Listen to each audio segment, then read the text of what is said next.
Welcome to Mistwalker News. This is a feast of a series of videos where we talk about the most recent news of the Guild Wars 2 community, and we also talk about the underground news from the unofficial sources like as Reddit and unofficial websites.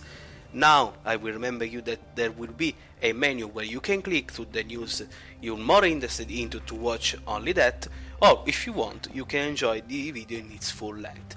Now we will go to the menu of this week's news. This was a very exciting week for all the Guild Wars 2 players. We finally had some details about the Revenant profession and the Boon updates that will come with art of tones. This will change our metagame and we discussed about them together.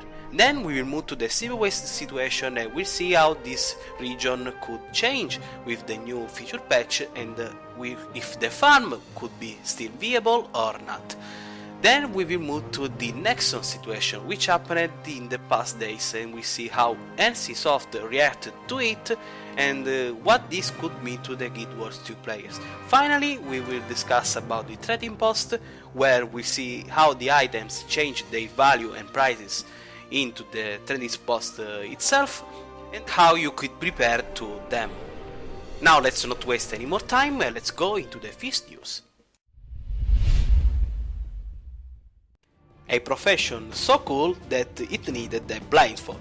This is the Revenant, and the recent point of interest finally unveiled how the energy bar system and how the legend system is tied to its skills. We saw that the skills itself doesn't have the cooldown that the other profession skills had, and also we saw that the feel about the Revenant is of a profession that we need a very diverse and alternative way of work like the other profession. You should feel more like a warrior which has access to some boons and condition and mostly a manipulation of the situation like the necromancer, but you will not have a very high DPS for it. We saw the hammer gameplay that it's a ranged weapon, and we also saw some gameplay with two one-handed weapons. We finally see something more about the hang gliding system, and I will recommend you to watch the stream in the official Twitch channel of Guild Wars 2 about it. This news will be more focused about the Boon condition and how they will change our gameplay in the metagame and the actual gameplay in the Guild Wars 2 environment. Now we will talk about 3 new changes that will be done to the combat system, which are a new boon, a new condition and a new status effect that will come with auto-tones. Also we will talk about how the stability will change and how this could impact to the actual metagame. We could discuss about the player versus environment changes, but we can only speculate about them because we really don't know how the artificial intelligence will work in this new system. So we are going to analyze each new information that we have so far. The resistance is a new boon that will affect the player and that will have the effect to not have the condition damage on ourselves. So the status effects will not apply from those conditions themselves. This is a new mechanic that will change how the condition will react and how they will be applied to the players throughout our experience in the player versus player environment, and especially during the world versus world. If we think about the actual situation, we already know that stability have a really great impact. In fact, during the Zags in World vs World, there is the famous stack all the stability by the Zag commanders themselves. So we will also see some new shouts like stack everything, resistance, stability, more stability, more stability. And about that stability we will also analyze how this will change with the auto-tones. The new stability system will in fact stack like many other boons that we already have in game. For example, we can think about the might. So instead of duration we will have stacks. So this stability will have a really deep impact on our gameplay, and it could be stacked, I will not say indefinitely, but this will mean that more profession that will have stability will be more important themselves. Now, if we think about the actual situation, we already know that usually we have traits and builds that get around the fact that more players stacking stability are generally not really useful. So now this will change, and we see more players going into the stability system, and I predict also obviously to the resistance system. So this stack change will impact in a very deep way, and we'll be ready to see the uprising of cleansing skills utilized by more players, and we will see also the new aggressive approach that will come with them. In fact, the new Zerg approach I predict will be more impactful and more disrupting than before. So with auto tones we will see many changes. Talking about other changes, there is the new slow condition that will work in a very alternative way. It's a negative quickness. So this will mean that we'll have slower abilities applied, and we see, for example, slower arrows coming from our rangers, or slower combos coming from our combat working professions. So this slow condition will have a really deep effect, and this will mean a very varied and a new condition that we have to be aware and maybe fear about, especially if we are a class that are not generally good at taking damage like the ranger themselves, but are more keen to go to the quick way of killing. Then we will finally go to the status effect that I think it's the more interesting to speculate about, which is the taunt. Now, the taunt will have a very deep impact, which is the way of how the players will interact with the other players when taunt is applied, which will change their target to our actual character, and this also will change how their skills work. In fact, they will be restricted to the auto attack, which will mean a very constricted combat by those players affected by taunt. So now we will move the question to the PvE environment. Does this mean that there will be an holy trinity that is so feared by many players in Guild Wars 2 incoming? I don't think so, because the new taunt effect could change the target of our artificial intelligence, but if the artificial intelligence will not be working around this new status, I don't think it will be a new metagame that will be coming in our looking for group. I don't think we will see a need healer, need tank, like there are none actually, because, well, if you want to speculate about the actual situation, you could see that there are in fact some healing specs already, but there aren't about the tankish feel of the classic MMO battlegrounds.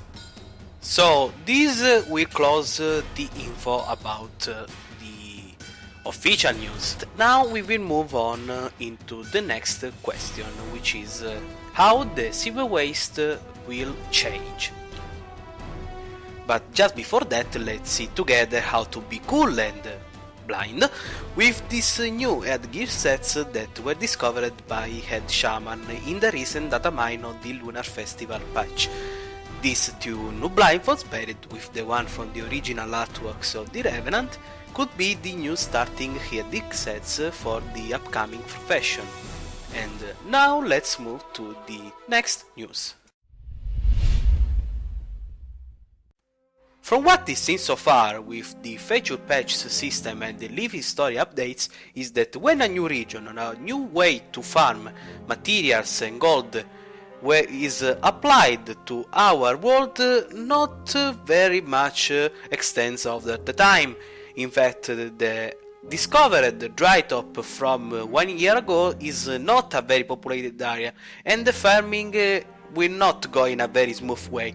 From time to time we can see in the looking for group some group dedicated to taxi people from other parallel maps to an organized actual dry top farm, but this will not be a very common occurrence.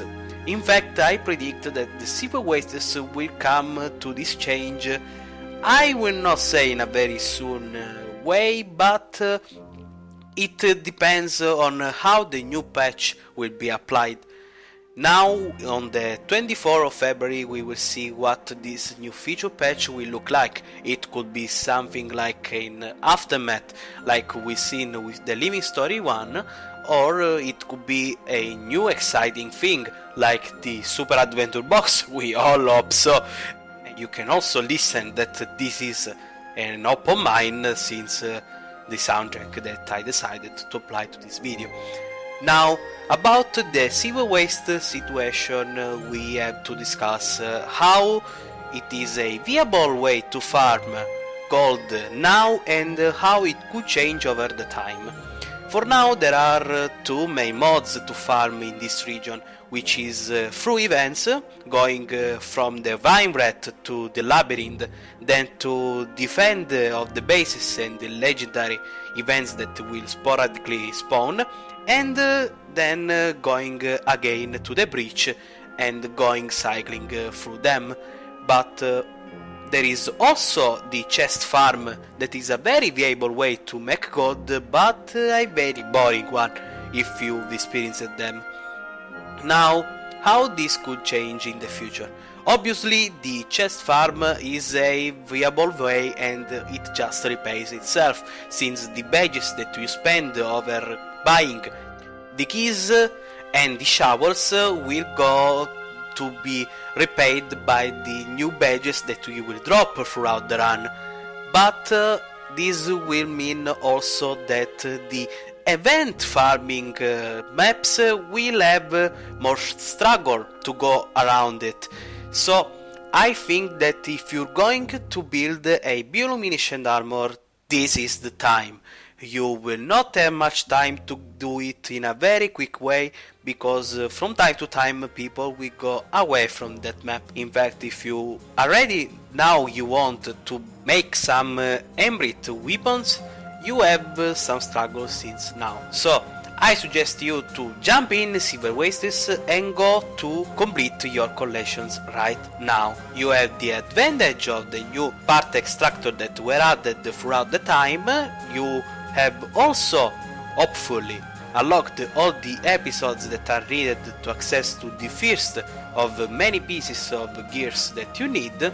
So I think that it's just about the time to complete them, or you will have to farm thousands of betted crates and you can go much slower than now. Now let's move to the next news and then we will go to the trading post speculation that will be related also to the Silverwastes. Now we talk about the Nexon situation.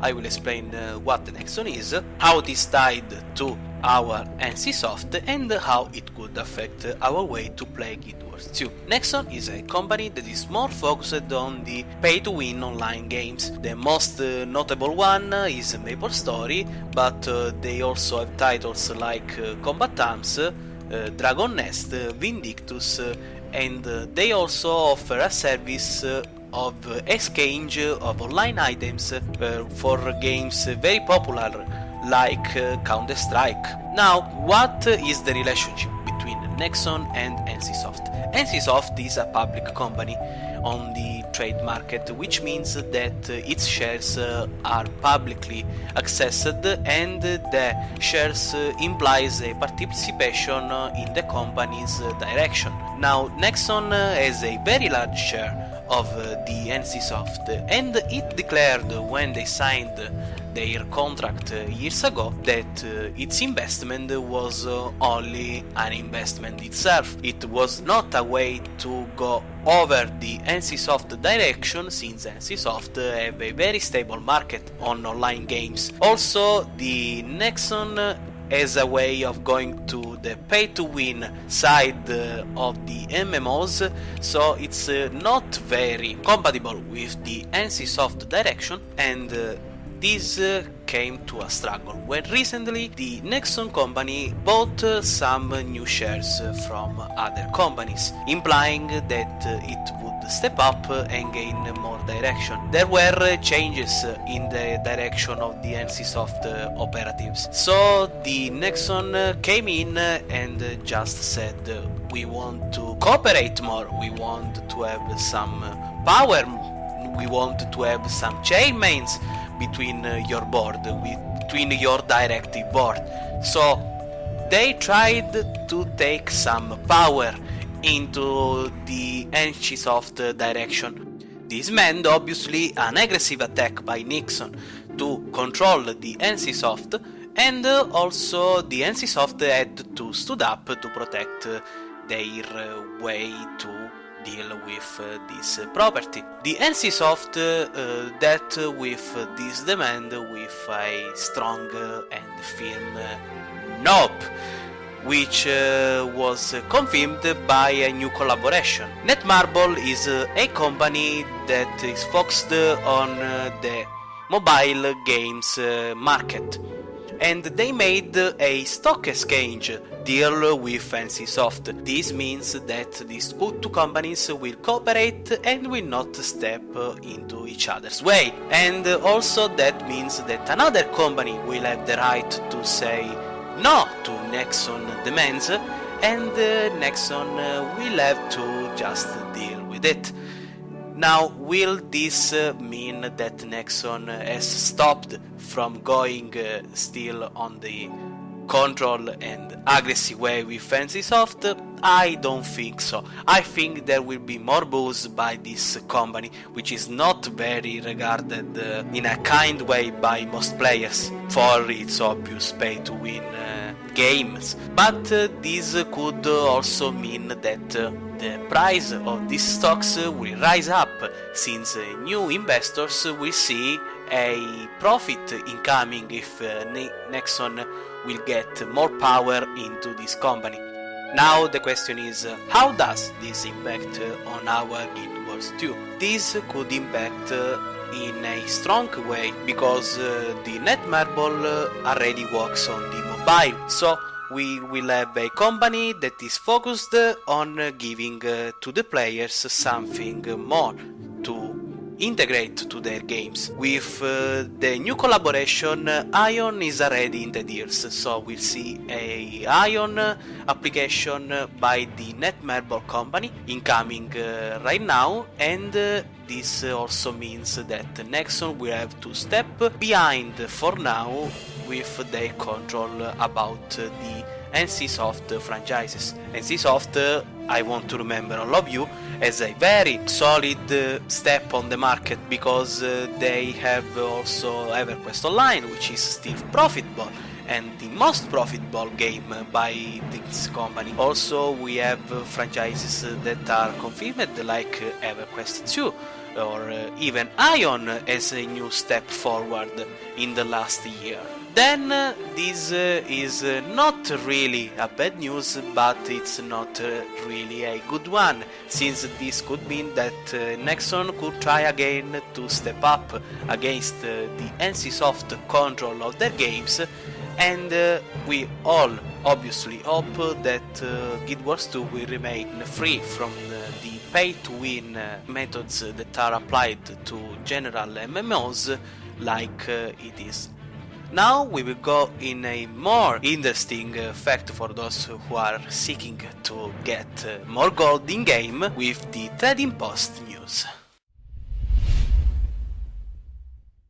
In this news we will talk about the changes that occurred to some items prices, and we will also look at how they could change in the future and how our investments could go in the next days. First, we will talk about the daily crafting materials that are useful for making Modri. Now we all know that Modri is the most convenient ascended backpiece that you could make, not only because of the ascended backpiece itself, but also for the mini pet that is a Bloodstone Eater that comes with it, and it's very convenient to do for everyone out there, because Bloodstone just comes in a lot of ways already. The cat is out of the bag about these materials because their prices are starting to fall down. I'm not talking about the clay pots that are more for those who just want to farm geodes and they like to do it, because talking about the time is money equation, it's not very viable way to make gold. But I'm talking about the plates, especially about that plate that is done with the T5 materials. The plate of meaty plant food in fact have had a very deep down on the price, because these materials were more common with the Silverwastes farm, especially with the chest farms, and also because the margin was already really thin. For now it's still profitable, but not meaningfully like it was in the past days, since more people also seek to make the Modri second mini pet that is the Bloodstone Eater, and so it's not very convenient to do. Instead, the plate of pick and plant food is still convenient, but it also had its downs on the prices, and had also a rise up of the prices for its main material, which is the Foxfire cluster. These clusters were farmed from the people throughout the Silverwastes by the cypress saplings and through the Macor leaves saplings that are all amassed in a certain point near a statue. This means that these are profitable for now, but they will not go for very much long in the time, because I expect to see a Dragonite or mini pet or something similar that will eat the over-exceed of the Dragonite Ore that we already have. There was an Imperial Fragments Eater which was released during the Wednesday, so it's very simple to predict that there will be another one in the way. The Grow Lamp instead has still a very large profit, but also has a cooldown of 10 days, so I will suggest you to still craft these items, but be ready to forgive these items in favor of some more meaningful investments. Some investment that could be useful to remind to you is about the Mystic Coins. All we know that the daily system that came from the last feature patch changed the way how daily rewards are given and how dailies will work. Now we know that we gain some more laurels, but we gain some less Mystic Coins. These Mystic Coins are still not very used in Mystic Forge recipes, but they could be very soon. Now what we've seen is that Joe Spit said in the forums that when items will rise up, it's because the development team just want some items that are over-exceeding in the market could mean something more. We saw that with the Damask and with the Ascended gear that came some months ago. So I expect that the Mystic Coins will have an uprising, and they already are having an uprising right now, since we've seen their price going from the 1 silver each to the over 4 silver each. Now we will talk about the Legendaries, or more on what to do if you have a precursor.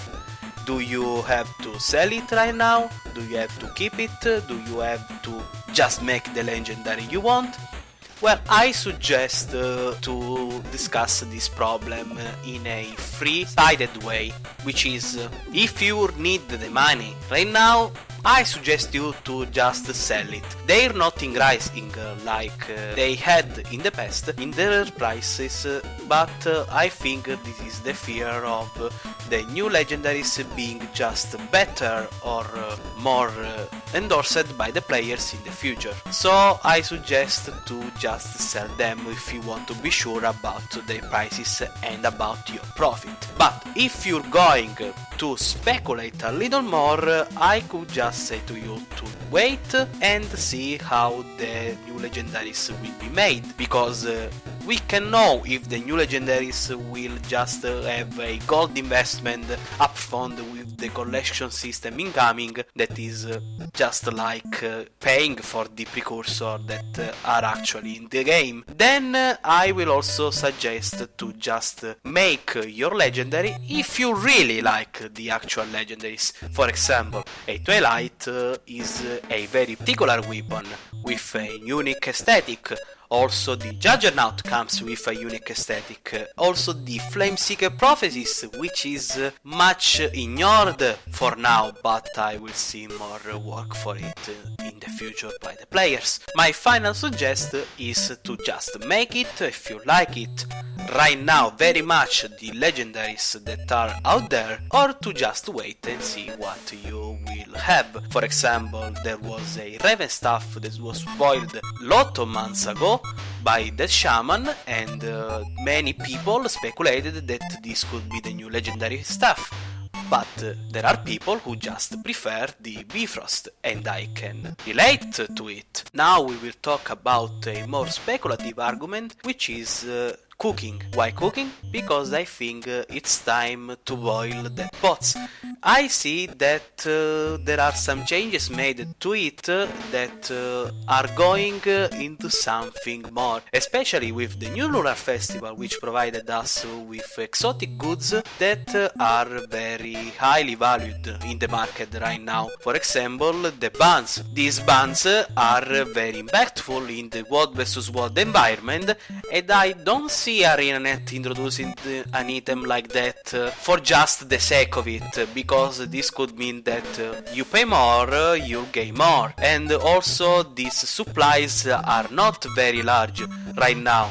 I see this as a test of how the players are reacting to them and how the players are reacting and valuing these new exotic goods. So this could mean that the cooking could come with exotic level food and buffs, obviously. Another sign is that the Metabolic Premiere was in a special discount throughout this weekend, and if you remember well, there were discounts before the Black Lion chest event, which just dropped more scraps during that event in the post-August, and there were people who just bought these keys before the event and just went to opening all their chests. So I think that this is the time of cooking.